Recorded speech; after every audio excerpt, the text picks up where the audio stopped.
ఈ డాగ్కి ఎవరో కొట్టేశారండి. వాటికి టాబ్లెట్ వేస్తున్నాను. ఫుడ్ పెట్టకపోతే సరే వాటిని ఎందుకు కొట్టడం?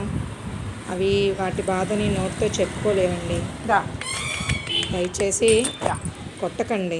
మీరు పెట్టకపోతే ఊరుకోండి, అంతేగాని నోరులేని జంతువుని కొట్టడం చేయకండి. అవి మన నుంచి కోరుకునేది కాస్త ప్రేమ పెడితే కాస్త ఫుడ్, అంతే. వాటికి పెట్టండి లేదా మానేయండి, కొట్టడం మాత్రం చేయకండి.